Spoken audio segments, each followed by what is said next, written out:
Dr. Adam Weiss, and today we're going to discuss in our class, Curriculum in the Young Child, the different theories of language arts instruction when it comes to early childhood classrooms. So, first of all, let's begin by discussing the different approaches to literacy.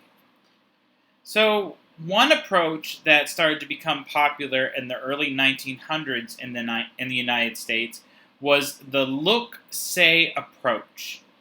Basically, teachers would help students learn meaningful words, and then later students would learn some of the phonetic, alphabetic skills of the alphabet of the language, and how different letters correspond to different sounds. And then basically students would use that to read together and memorize new words. And there was a lot of whole group instruction where literally the teacher would point to the board and students would repeat after the teacher. And so there was a lot of memorization and a lot of repetition.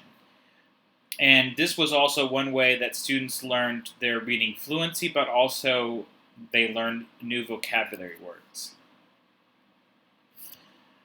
Another approach became the language experience approach. The look-say approach that we had just discussed about earlier ended up falling out of popularity because people thought it was too repetitive, too kind of boring, and it wasn't very intellectually stimulating. It didn't really require a lot of critical thinking skills. So as a response, people started developing other approaches, and one of the approaches was the language experience approach.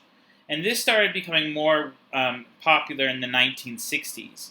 And the point of this method was to relate reading to real-world experiences and to students' home lives and what they found that was meaningful to them. So basically, students would be exposed to different language experiences. That could be listening to storytelling, that could be hearing a read aloud from their teacher, or going on field trips, or having discussions, or going to a museum, or looking at art and discussing it. And then basically students would have these language experiences and they would express their language orally, and then teachers would write down what students say.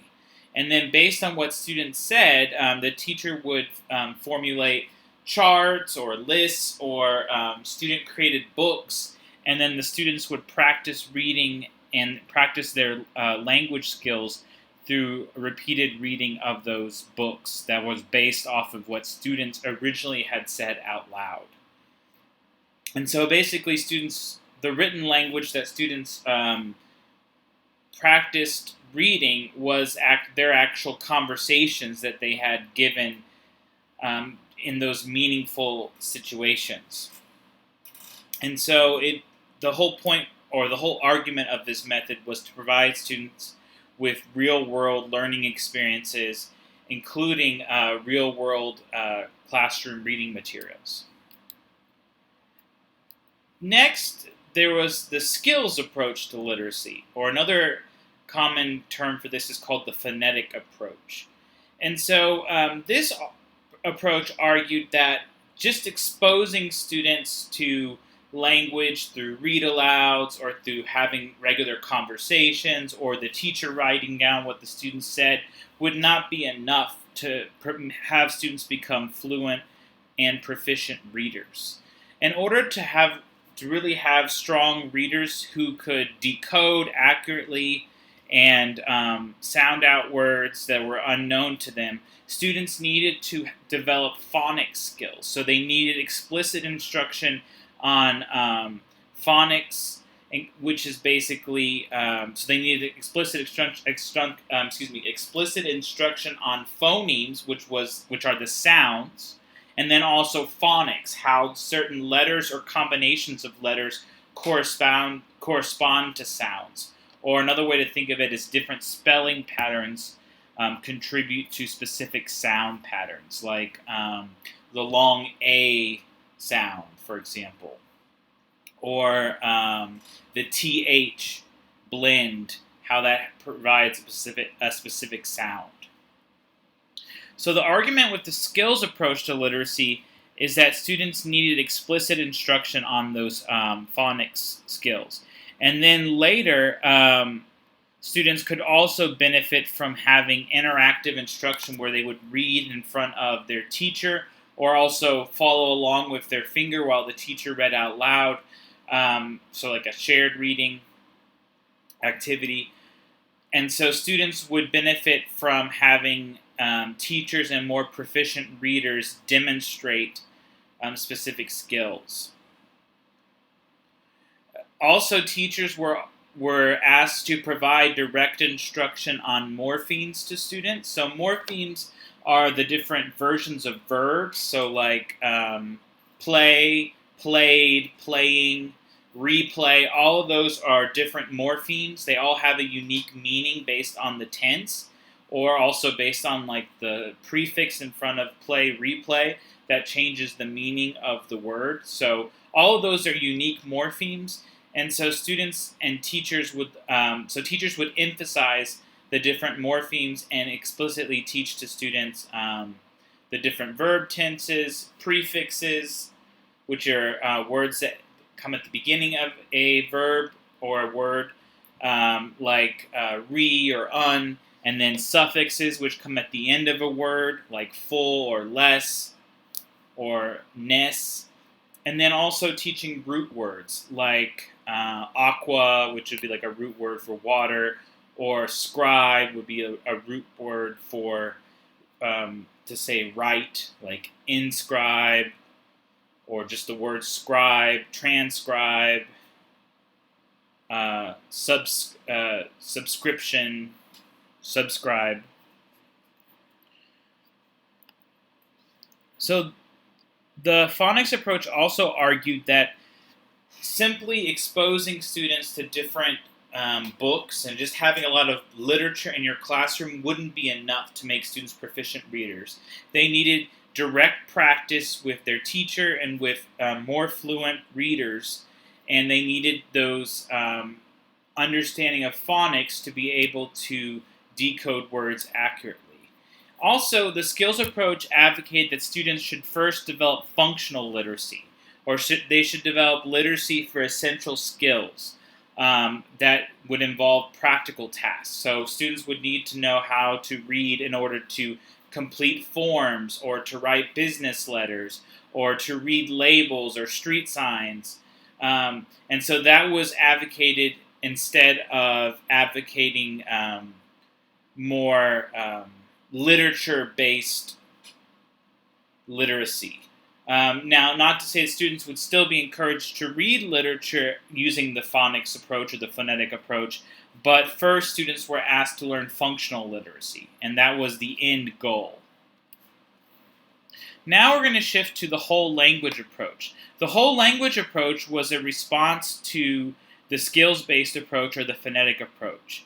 And it also is based off the language experience approach. So it has a lot of foundations from that language experience approach.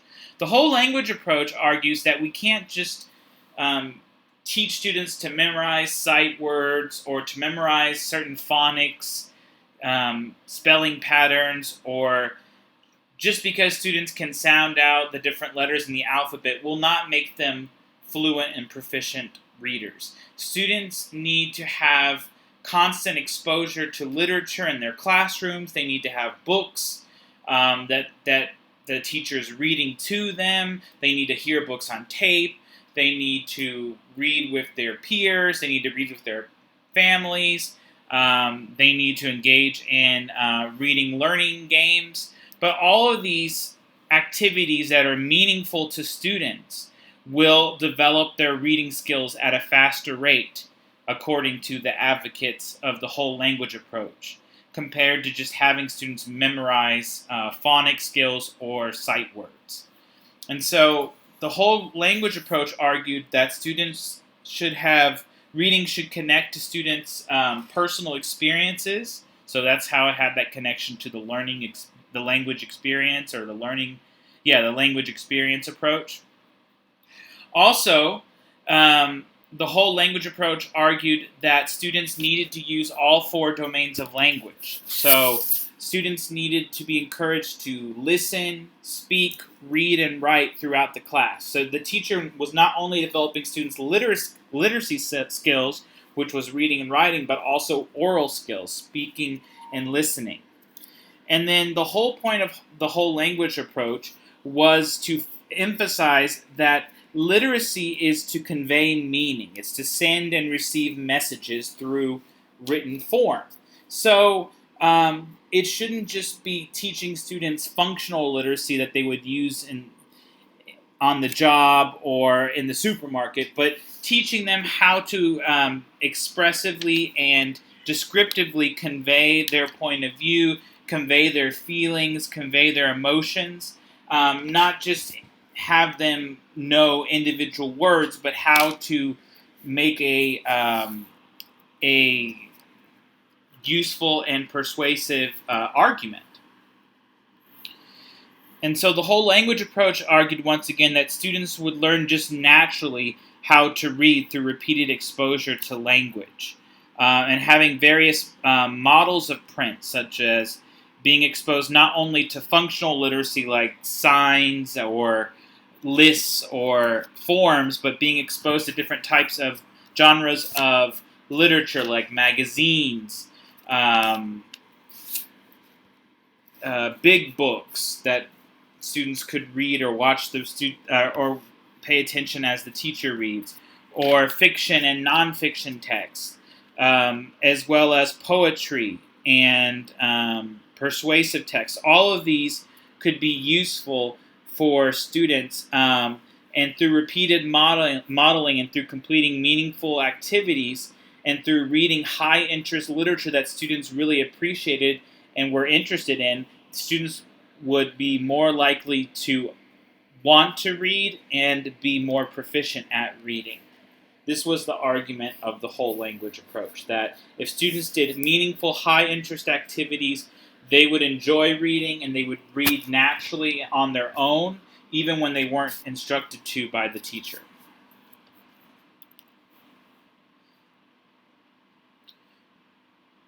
Moreover, the whole language approach advocated for students to choose their own texts, and that students should recognize that reading and writing have a social purpose, not just a business purpose. So reading and writing can help convey messages, they help people communicate, share ideas, and also build positive relationships.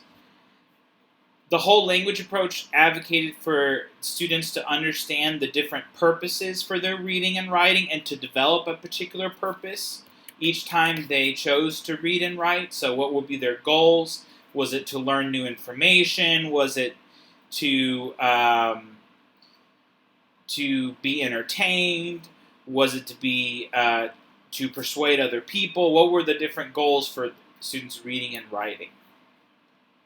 Also, the whole language approach advocated that students repeatedly and often practice writing, and they would be practicing writing their own messages and telling their own stories or their own points of view or their own thoughts, because this made the writing more meaningful to students, and also through repeated practice of writing, students would become also more proficient readers.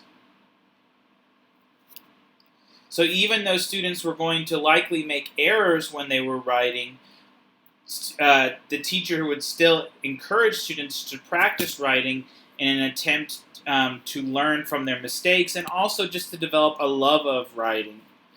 And then, there's my cat. And then while students were practicing their writing, they would also receive modeling from their teacher, and throughout the day or throughout the school year, the teacher would demonstrate effective writing, and so students would benefit and learn correct writing while also practicing and continuously getting better. So now we're going to talk about the hybrid approach.